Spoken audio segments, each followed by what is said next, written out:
there's this whole conversation about books which are and aren't acceptable for children to read, and for schools and libraries to teach and stock. And you've got books, especially the ones that they're spotlighting in the papers, books about LGBTQ rights, like Gender Queen and Lawn Boy, and books about racial inequality, like All Boys Aren't Blue and The Hate You Give. And they're all being banned at really, really alarming rate. And librarians are being pushed out their jobs. And I feel like a real culture war is brewing, and works of literature are suddenly front and center in the divide between left and right. And I don't know, marginalized voices are being weaponized.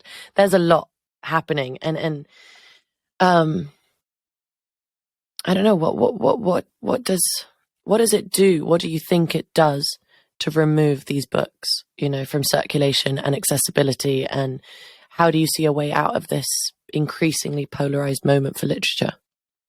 Well, I think what helps me is what has always helped me is to understand the history of this. So throughout the history of time, writers have always been dangerous people.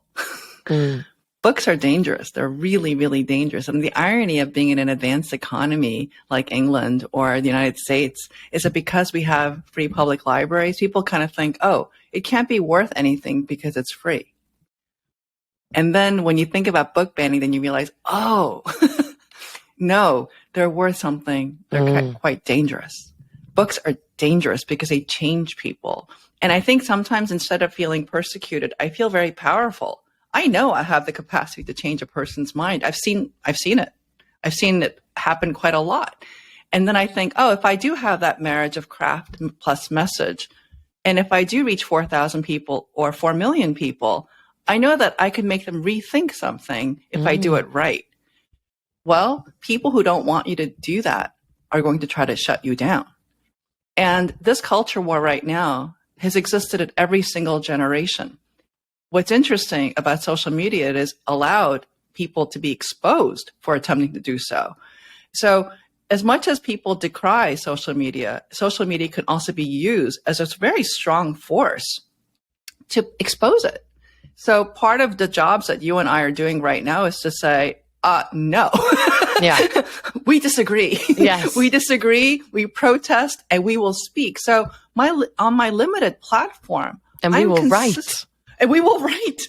And you will not stop me. You will not shut me up about saying the things that I really care about.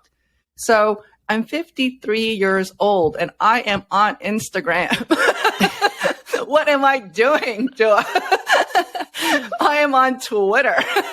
Instagram and Twitter. Hey, look, it's for everyone and you should be on it. Why not? You have such a big voice, and exactly like you're saying, books are powerful, words are powerful, things that we say, the things that we speak, the voice that we have. And I think we're lucky enough to have this platform to actually use it for something that's bigger than us, to stand for something.